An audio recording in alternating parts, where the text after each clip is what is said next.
What's going on, Scorpio? It's Crafting Conjure with Aquarius Moon Tarot. Welcome back to my channel. If you're new here, I read tarot, Lenormand, oracle, so forth and so on. So if that's your thing, go ahead and click subscribe and then hit the bell so you'll be notified when I upload a new video.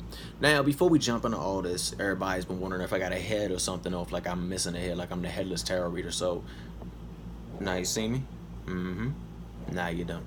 There you go, there you go, there you go. For all those that wanted to know what I look like, so y'all know I got a brain and a head and all that stuff. Out of the pocket numerology numbers are 6. Wow, okay. So for those in numerology, roll with the number 6 and do what you do. Alright, out the pocket, we are rolling with the Wise Woman of Wonderland, which is about integrity and compromise. Okay, as you know, we are now in a whole new cycle, a whole new flow. I'm not going by the astrology, even though if you look into astrology, you can tell that shit is lit. This being real here, I've been studying up on that and things that is really lit in the universe right now, and it's been manifesting in some very terrifying but also very interesting ways. You know, I mean, some stuff I hear is fucking terrifying, but also a lot of good is starting to manifest as well. It's just kind of hard to spot out the good when you see nothing but the bad. But the Wise Woman of Wonderland is about integrity and compromise. All right, now I'm gonna be real. We as a species, we haven't always done the best, and I'm sure we can all agree on that. No one's done the best. But this new energy is about a balancing. It's about redistribution. It's just about going forth and building a better world, not just for yourself, but for everybody. Even if your contribution to the better world consists of picking up trash on the weekend, or opening an ice cream shop, or tutoring children, and so forth and so on, or high school students, etc., etc., etc. It's about compromise, and it's about integrity. Your compromise, your emotional compromise, and what I mean by that is compromising what you don't want to and sacrificing those emotions and giving to the collective, whether that's the Leo collective, the Aqua collective, or the whole collective in the universe. That is going to make people see how much integrity you actually have. So when you start to say, okay, you know what, I normally didn't want to do that in 2019, but I'm going to do it in 2020 because it makes other people happy. And I get a feel-good feeling too, and this cycle that I was working with in the past really wasn't working for me, so let me go ahead and compromise and roll with them. And in reality, I also heard emotional vulnerability. It's gonna be a lot of time for y'all to be very vulnerable. Ladies, it's time to be vulnerable. Yeah, what I literally saw was a lot of y'all just kind of like with your hand placed over your heart space, like literally, like with an impenetrable wall. Like literally, ninjas and shit protecting your emotional walls. But I mean, you gotta be vulnerable a bit, and this compromise is going to really help people see, how much integrity you actually have. They're gonna be like, wow, that's the person I want to be around. And that's actually going to increase your fertility on all levels. I mean, I'm not so much saying like, physically, but if you never know, hey. But you see the bunny rabbit, and we all know what the bunny rabbit's for. I don't mean so much on the aspect of boinking, even though some of y'all might, yeah. But it's really about, fertility and understanding that your emotions can really bless people, and your emotions can implant seeds into people's hearts, which can bring forth amazing abundance. So, yeah. I have no clue where I went with that one, but hopefully it resonated.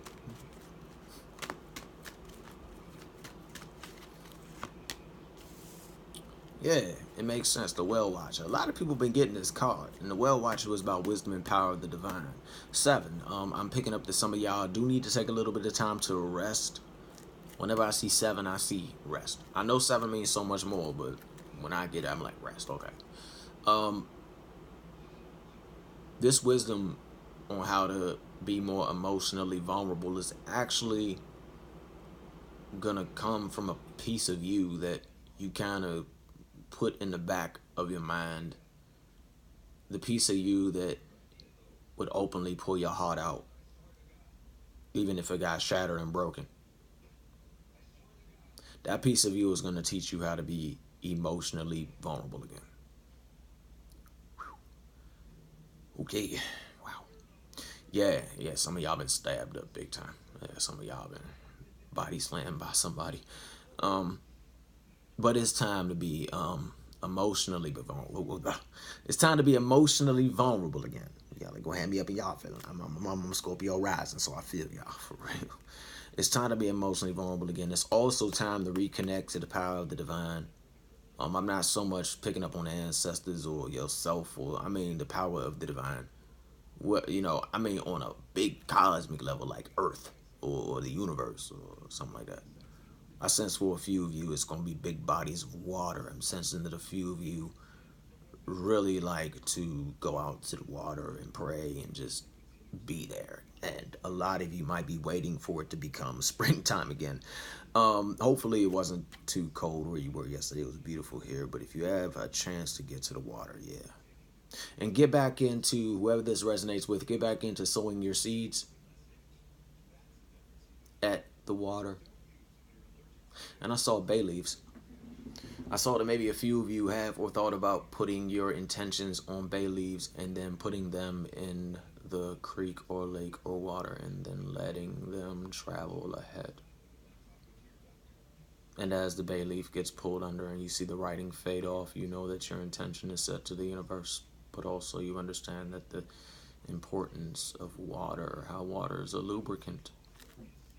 Yeah, how water is a lubricant and how water helps the transition.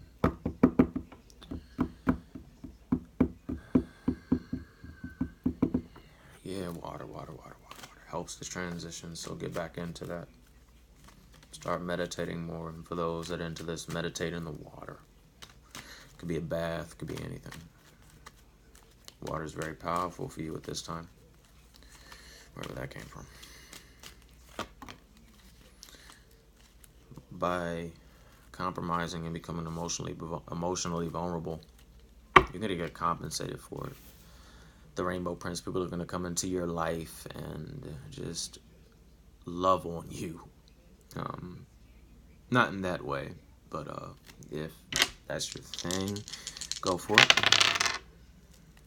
5. Someone possibly with a life path number 5.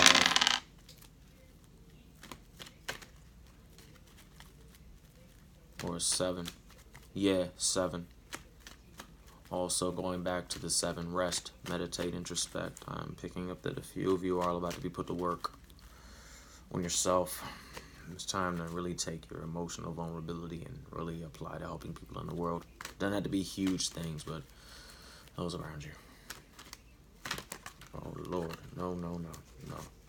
All right, let's go ahead and get 2 more to wrap this up. Communication. That makes sense, though, because look at what season we're in. Be open and communicate. Be wary of the dishonesty that might be in your corner. Perhaps someone is being slightly dishonest about a deal, a situation, so forth, so on, whatever that may mean to you. Just be very wary of what people might want to do, contractually, things of that nature. Don't invest in things that might not be ready for you, whoever that resonates with. One more. Remember to go back through your journal or your diary and to be aware of what you had there. That'll help you. And then final, take some time for reflection. Don't judge yourself too hard. Okay, you're only human. This time of emotional vulnerability will be good for you. And final, we have 8. If you know the number 8 or 8 resonates with you, take it and run with it. Alright. So yeah, no judgment on self. Reflect. Things of that nature. Become the lady of the mirror. Alright. That's all I got for you. Peace.